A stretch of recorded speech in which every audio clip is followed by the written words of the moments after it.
1576 का वह अनोखा शरद रथु का दिन। गुलबदन बेगम की हज यात्रा।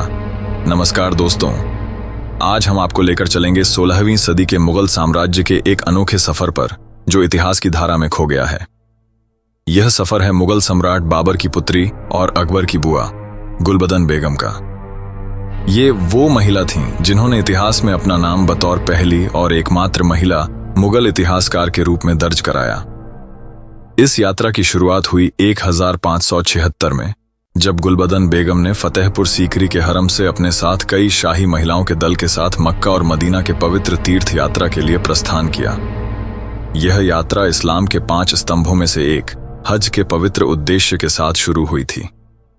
उस समय गुलबदन 53 वर्ष की थीं और अपने जीवन के इस अनोखे सफर पर निकल पड़ीं, जो लगभग 6 वर्षों तक चला। गुलबदन का जन्म 1523 में काबुल में हुआ था। उनकी मां दिलदार बेगम बाबर की तीसरी पत्नी थीं। गुलबदन का नाम उनके गुलाबी रंग और सौम्य स्वभाव के कारण पड़ा। उनके परिवार के अधिकांश सदस्य योद्धा और शासक थे, लेकिन गुलबदन ने अपने जीवन के अनुभवों को किताब में दर्ज करने का साहसिक काम किया। उनकी किताब हुमायूं नामा आज भी हमें मुगलों के अंदरूनी जीवन के बारे में एक अनोखा दृष्टिकोण देती है। इतिहासकार रूबी लाल ने गुलबदन की इस हज यात्रा पर एक पुस्तक लिखी है, vagabond princess, the great adventures of Gulbadan. इस पुस्तक में वह बताती हैं कि यह यात्रा गुलबदन के बहादुरी, दयालुता और उनके विद्रोही स्वभाव को उजागर करती है। उनकी इस यात्रा को उस समय के दरबारी इतिहासकारों ने भले ही महत्व नहीं दिया, पर यह एक ऐसी गाथा है जो किसी भी इतिहास प्रेमी के लिए प्रेरणादायक है। मुगल हरम में रहने वाली महिलाएं अक्सर किले की चारदीवारी में ही सीमित रहती थीं, पर गुलबदन एक अलग ही व्यक्तित्व थीं। उन्होंने कई देशों की यात्रा की। शाही जीवन की तमाम सुख सुविधाओं के बावजूद उनका मन हमेशा बाहर की दुनिया में था। उनका मानना था कि शाही परिवार की महिलाएं केवल हरम की शोभा बढ़ाने के लिए नहीं, बल्कि समाज को दिशा देने के लिए भी होती हैं। अकबर के समय में हरम को शाही परिवार की प्रतिष्ठा के एक प्रतीक के रूप में देखा जाता था। अकबर ने हरम को 4 दीवारों में कैद किया और खुद को एक अचूक आध्यात्मिक अधिकारी के रूप में पेश किया। लेकिन गुलबदन ने इस परंपरा को चुनौती दी और हज पर जाने की अनुमति मांगी। इतिहासकार कहते हैं कि उनके इस फैसले ने मुगल हरम की स्थिरता को झकझोर दिया था। अकबर ने उनके इस यात्रा के लिए विशेष इंतजाम किए। गुलबदन और उनकी संगिनी 2 भव्य मुगल जहाजों सलीमी और इलाही पर चढ़कर समुद्री यात्रा पर निकलीं। उनके साथ भारी मात्रा में दान के लिए चांदी और सोने के सिक्के, कपड़े और अन्य सामान भी था। लेकिन मक्का का सफर आसान नहीं था। समुद्री मार्ग पुर्तगालियों के कब्जे में था, जो मुस्लिम यात्रियों के जहाजों पर हमला करने में बदनाम थे।